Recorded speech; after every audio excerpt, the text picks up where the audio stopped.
Hello friends! Today we're going to read Caps for Sale by Esphyr Slobodkina. And Fry's going to help. Once there was a peddler who sold caps, but he was not like an ordinary peddler, carrying his wares on his back. He carried them on top of his head. First he had on his own checked cap, then a bunch of gray caps, then a bunch of brown caps, and then a bunch of blue caps, and on the very top a bunch of red caps. He walked up and down the streets holding himself very straight so as not to upset his caps. As he went along he called, "Caps! Caps for sale! 50 cents a cap!"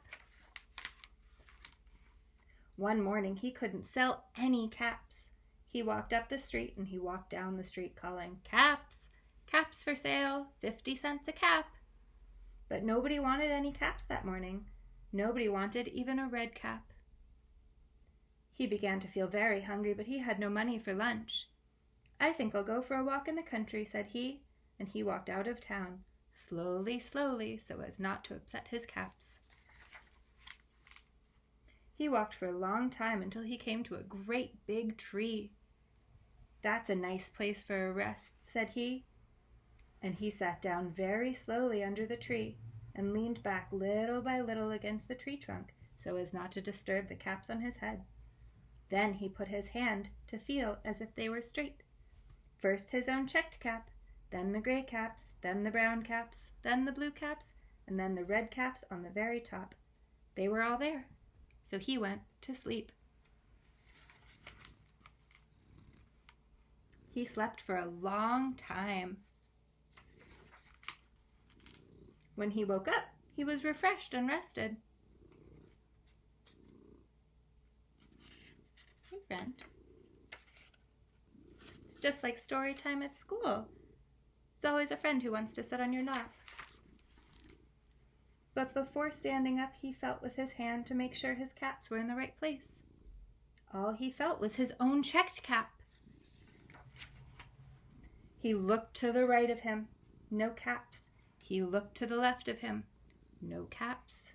He looked in back of him, no caps. He looked behind the tree, no caps. What do you think happened to the caps? Then he looked up into the tree, and what do you think he saw? On every branch sat a monkey.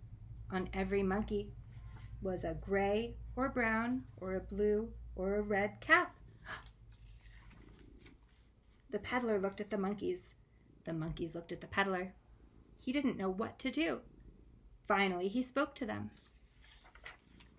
"You monkeys, you," he said, shaking a finger at them.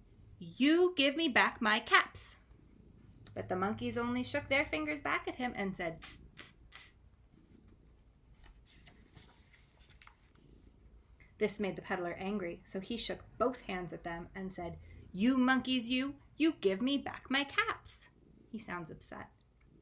But the monkeys only shook both their hands back at him and said, "Tss, tss, tss." Now he felt quite angry.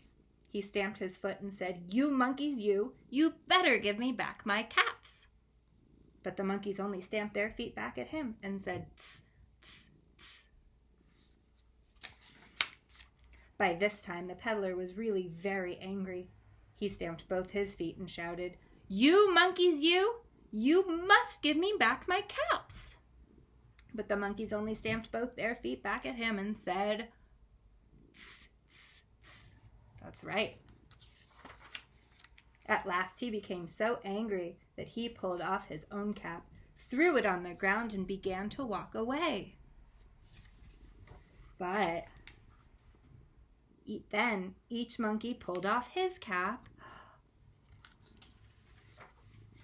and all the gray caps and all the brown caps and all the blue caps and all the red caps came flying down out of the tree.